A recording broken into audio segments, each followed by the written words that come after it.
Squid Game Season 2 dropped a few weeks ago. I don't know if y'all seen it yet. I finally seen it, and I'm gonna talk about it later at the end of the video. We're about to see DerekFDB's new video about what games he could survive from Squid Game Season 2. If y'all ain't like the like button, you hit the like button, hit that sub button, and let's get to the video. Alright, this is DerekFDB. Squid Games I can easily survive 2. Let's get to it. So Squid Game is officially over. Facts, man. Y'all know how I felt about the last season. But it wasn't all sad, because this season added some I was sad though, bro. Y'all remember I bought a lot of dumb mistakes made me mad. To commemorate the end of Squid Game, today, ladies and gentlemen, I'm going to be going over some more Squid Games I could easily survive. Okay. I'll be giving you guys my strategy, my game plan, my thought process. And just like last time, I have not played these games before. So no insider info and no predicting the game. A lot of them games look kind of crazy. We got it. I don't know about in the back, you got it? Alright. I got it, bro. Let's get it. That game, yo, the keys one, that was First crazy, game in bro. Season 3 was Keys and Knives. This I would is the have one to from be the end of Episode 1. a guy with a knife, I'm sorry. Now this game on paper is pretty simple. There's two teams, a red one and a blue one. The blue team evades the red team by moving around this labyrinth, while the red team chases them around and tries to find them. So you could say it's pretty much hide and seek, right? Nah, there's a catch for this one on both ends. Unlike regular hide and seek, the blue team gets these keys, and they're like any regular key. You can use them to open doors, open some more doors, but most importantly, open the key to win in this game. Y'all see what I did? She is so dumb, bro. I couldn't believe that part. Did there? The exit, which once you find is pretty much an automatic victory. Yep. Unless you're the shaman. The hiders get an exit? That's pretty neat, right? Nah, because we gotta remember, the name of the game is Keys and Knives, ladies and gentlemen. And the blue team gets the keys. So that means the red team gets the knives. Some sharp that's right. Knives. This game isn't hide and seek at all. This game is manhunt. Meaning, depending on which team I'm on, I'm either gonna be hunted or be the huntee. That's not good. So that's the first thing we gotta figure out. Phase 1, which team will I be? In the show, the players find out by getting one of these two balls, from this huge gumball machine. And unfortunately, I don't have one of those. I lost mine last week. But don't worry, I thought of the next best thing. Hey Siri, pick a color, red or blue? Let's see, red. Sorry. Okay. All right, I guess we're doing the wheel instead. Okay. Team red, team red, team red, team red, team red. Now that I know I'm on the blue team, it's time for phase 2, strategizing. So we know to win as a hider, I either gotta A, survive the full 30 minutes of the game, or B, escape using the key. Not too bad, not too shabby. But if y'all remember the show, we need 3 different keys to escape. So working on a team would be optimal. But y'all know me. When it comes to all that hand holding, cooperating, what's gonna work? Teamwork. That ain't me. So just like I handled the Hunger Games, I'm gonna be doing this one solo dolo, single Pringle. So happy I feel a tingle. You're probably like, how are you gonna do it, Exactly. It's simple. When the round starts, everyone will be running around looking for a room to hide in, a group to chill with, or the exit. Simpletons. Not me. I'm gonna be looking for a stairwell. Why? Not only would it be somewhere I can hide, but most importantly, somewhere I can catch someone lacking. You see, every year there are over 1 million staircase-related accidents, and that's just in the US. Some of them proven fatal. He going for the knife. I'm banking on another one happening during the game. Walk with me. I'll be in the stairwell behind the door on some day-ho stuff, just waiting. And the second I hear someone, I'll pull an Until Dawn. Don't move. Bruh, they gonna look behind the door. I'll wait to hear the footsteps go up about halfway up they gonna look behind the door, and I'll peek around the corner of the door and see a red vest. It's go time. I'll pounce, attacking them from behind. Pause. And judging by how easy it was for Daeho to murk the red vest he fought, like for real, how did this dude die? I think I can and will take him out. And once I do, here comes the best part. I don't think it's gonna happen, I'm just gonna pick up his knife and run around for the rest of the game. Nah, I will pick up his knife. Put on his vest. I'm also gonna swap vest with him. I know that idea is so tough. I know it is. Don't gotta tell me. And before y'all say it's against the rules, hey, nobody tried it. Y'all cannot tell me this isn't a smart idea. Smartest player in the game, Sang-woo, Myung-gi? Nah, DerekFDB. And from that point on, I think you took the angle out. You got that. Hey, DerekFDB. You got that one. I ain't gonna lie. That was a good idea. Red vest, nobody noticing. The front man will, but you know, they like when people spice things up a bit. And I will too. Might even scare some of the blue vesters for fun. I'm gonna kill you. Just joking, just joking. Or maybe I'll pull an Underground Railroad type of thing and lead some of them to the exit if I find it. I don't know. I'll have to see. Keys and Knives though? Too easy. The jump rope joint. Oh gosh.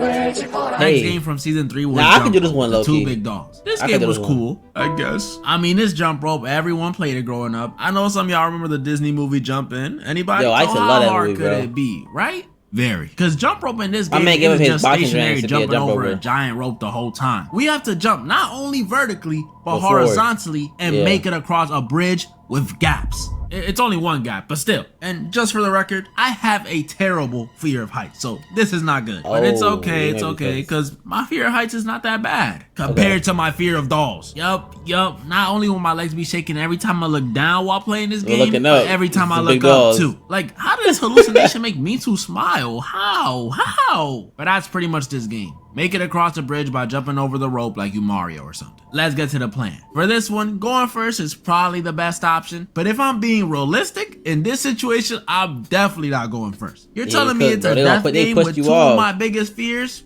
Won't see me as the first one up. Knowing my mindset, I'd probably go 4th or 5th, which is still relatively early, but let's remember, we're on a time constraint. Once I'm on the bridge though, I think I'll be so locked in, I'll forget about the fears entirely, which may sound good, but it's only because I'll be worried about the biggest obstacle in the game. The people around me. Just like red light, green light, the people around me are going to be the biggest issue in this one. Whether it be the people on the platforms distracting me, the people behind me rushing me, or the people in front of me slowing me down. People are the problem. And I'm going to need a solution for them. So I hate to say it, but I'm unlocking that push button. I know it's messed up. The people in front of me, these are most likely middle-aged to elderly people. But these are middle-aged to elderly people. I have more life to live than them. And judging by how they treated the baby in the last round, I know they don't think the same. But it's a good thing I'm the one behind them. Bye-bye. After I clear out the people in front of me, the win is pretty much secured. And if there's someone waiting to push me at the end, they get inspired on my way in. It's that simple. Jump rope, probably the easiest one of the season. Hit you with an RKO, reverse it.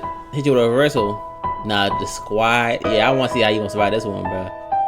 Cause it wasn't even. Now the final. Yeah, I don't know. Squid Game in the sky. This one was probably the most difficult one in the entire season. Cause while in jump rope, yeah, I had to deal with people. You have to rely on this one, I gotta deal with people. Cause instead of immediately resorting to violence, I gotta discuss and decide with the other players which one of us should be eliminated every round. That's tricky. People are stubborn. I've had arguments with friends over not sharing a freaking Popeyes 3-piece. So imagine trying to convince a bunch of strangers I'm worth not only sharing their sharing a 3-piece, brother? Come on, you can't share no 3-piece. But convincing them I'm not worth eliminating. Can't share no 3-piece. That 3-piece is definitely easier. So for this one, my plan is gonna have to be on point. And after hours and hours of pondering on it, honestly, I think I'm gonna just follow the crowd. That's the best way to do it. Y'all gotta remember, if it wasn't for G-Hunt and the baby being a 2-for-1 special the whole time, these NPCs and Myung-gi would have probably won the game. So in this one, I would literally just turn my brain off and click up with a group like that. And after that, it's easy wins. But don't worry, I won't count that as a dub, because I know what y'all really want to see. Y'all want to see how I do against the finalists from FIFA 3. I don't think you can get, most importantly, what I do in that 1v1 with the baby. So let's say I took the place of G-Hunt for this final round, and it's my responsibility to protect my Shayla's baby. What would I do differently? I mean, sorry, guys. Not much. I honestly think they were doing great at first. Sorry, guys. So I would have done the same things they did. Packed up me and Sue, packed up those random dudes after turning on them. They were doing so great. It was all peaches and roses, sunshines and rainbows, you know, things of that nature. Until they packed up player 100 and they let the lunchbox do what he did. Bro. Y'all already know how I feel about both of these decisions. I don't even like the old man. You can say I hate him. But in this scenario, why are we killing him? We need options. What do they say? Live life in abundance? We needed more of that. And actually, I'm tripping. This wasn't where they messed up. They messed up when G-Hunt suggested to draw lots when the lunchbox was literally right there. That was a layup, an easy win. Why are we talking about fairness in a game where you literally have to kill each other? If I was at that point, it's too far gone. I would have been one. It wouldn't have even gotten to this point. When they suggested the lunchbox method, I would have agreed immediately, no hesitation. Would have left with some money and the baby. I would have been good. But let's say for some reason all that stuff still does happen, and now it's a 1v1v1. Me, the baby, and Myung-gi. What am I gonna do here? Well, I'll tell you what I won't do. Offer to sacrifice myself. Like, he was tripping. I get there's not that much out there in the world for him because he feels like his daughter hates him and he's gonna be sad because he failed to stop the games. But bro, after seeing what 333 just did, before even trying to threaten his baby, I would have gone on that next platform, pressed the button, and packed them up immediately. That was smooth. Maybe fake the self-sacrifice, and when he's off guard, just push it. That's what I would have done. Now, let's say I somehow forgot to press the button and now it's me versus the baby. Mind you, this is my Shayla's baby. And we all know the baby can't fight back. It's a baby. Unless. So the question is, would I sacrifice myself for the baby? That's what this whole video was building up to. Would I sacrifice myself for a newborn baby? That baby gotta go. Hell nah. That baby gotta go, bro. I know I said all that stuff earlier about younger people having more life to live, but that don't apply here. It's happening to me now. Well, you can't blame me. I was gonna make a joke about how I dropped the baby off the edge and turn away like I'm shooting a low-look 3. But realistically, I'm a pretty nice guy. Yeah, I'll push some middle-aged and elderly people off the ledge, but my Shayla's baby? Nah, I can't do that, guys. Come on, I'm a villain, not a monster. But what I said still stands. I'm not sacrificing myself for that baby, which probably has you confused. If I'm not gonna sacrifice myself for the baby, what are you gonna do? I'm not gonna murk the baby, then what am I gonna do? Easy, I'm picking the third option. I'ma vote to end the games the same way Ji-hun almost did with Sang-woo. Except in this case, the baby doesn't get a say. It pretty much has no rights. Wow. So the votes, 1-0, game over. And that's how you survive, baby. Okay. That's how you survive. Yeah, I technically didn't win, but let that not be 222's baby or my baby. That's gonna be the quickest no-look 3 you ever seen. I'm chucking that baby. That was pretty much all the games I could go over. I mean, at least until Squid Game USA. Netflix, hit my email. I want to die in the first game. Hit my email. As y'all can see, if you let me win, I'll join. I won again. Flawless victory. Comment down below the ones you guys think I was wrong or right about, and comment down below the ones you guys think you'll survive. Also, before you go, there's something very important I wanted to tell you. What you got cooking up? Thank you so much for 700K. Like 700,000. Wow, for me? Big I'm actually so grateful. If I could break dance right now, I would. But I got another idea. To celebrate this milestone and future milestones this year, at the end of the year, I'll be donating to 3 big charities that y'all, yes, y'all gonna help me pick out. I'll donate depending on how many subs we get by then. So for example, if we stay at 700K, that's at least 7K donated. If we go up to 900K, that's 9K donated. 1 mil, 10K donated. So on and so forth. Y'all get it. So yeah, join the Discord, follow my IG. That's what we'll be picking the charities. I love y'all. Thank you so much for 700K. And moral of the story, the baby gotta go is more of the story, bro. I'm sorry.